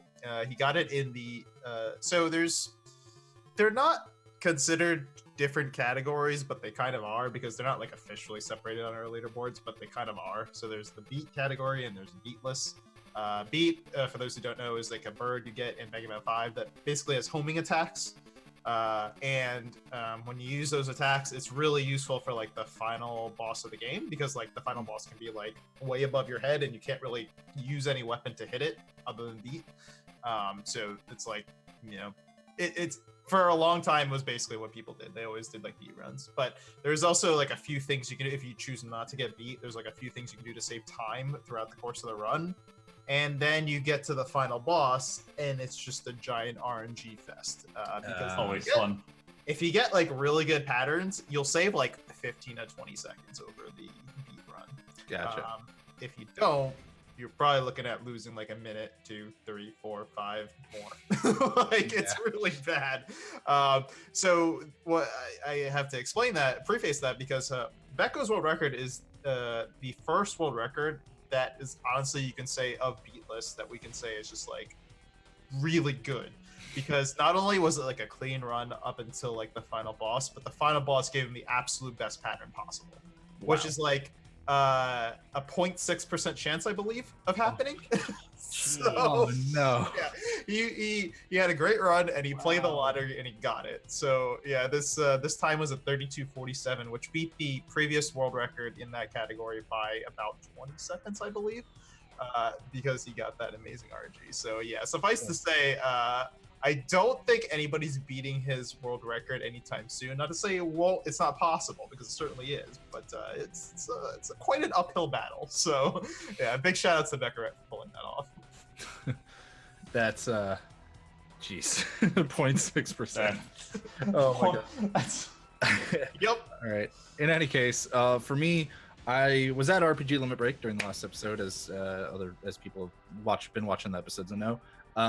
But I got to run into SGDQ. I'm going to be racing people in Crash 3 on the Insane Trilogy collection. So I need to practice for that. I would say that I have been practicing for that, but that's not entirely true. I've done a little bit of practice, but I should be practicing a lot more. But the advancements in that game are pretty cool, because like there are a couple there's a way that we skip 2 of the bosses, and conveniently we skip like the 2 worst bosses in terms of like their length and RNG and stuff from the speedrun perspective. And the way to skip those involved something that would turn your screen black, so if you were too slow on one of them, you wouldn't be able to see, and if the other one, you always had to do it blind, you couldn't see. And now they've made those harder, where you can both not see in either of them now, and you lose audio cues too, like some sound effects don't play. So not looking forward to that. That's concerning.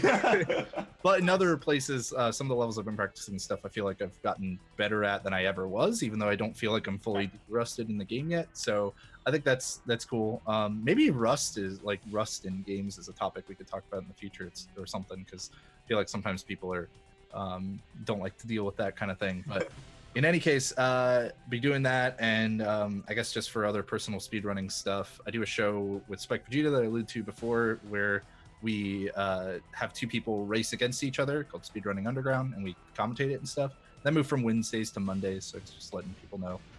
And it took like a big break because he was moving and and a lot of things were going on, but it's back. We did that this week, so that was super fun getting to do another one of those. We actually did Crash 3 for this week, so gonna be looking forward to that in the coming weeks. And we got 2 more shows until SGDQ, 2 more after this one. I was just thinking about that. Yeah. So keep an eye out, folks, because we do this every other week on Tuesdays, and we will probably be trying to pick games that are going to be at SGDQ. Maybe not exact categories or something. I mean, maybe they will be, but we're definitely going to be trying to pick some games for our analysis segment that are going to show up at SGDQ for the next couple episodes. So get excited for that. We'll absolutely be talking a lot about it too. And then I'm sure we'll be having a post show with, we'll be talking a lot about it as well. So, and pretty much only talking about it as a post show because everybody will be tired. Yeah.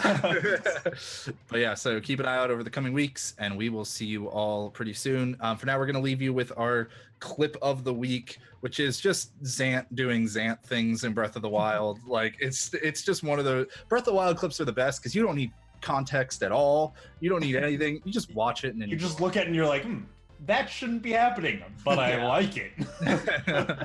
So enjoy that.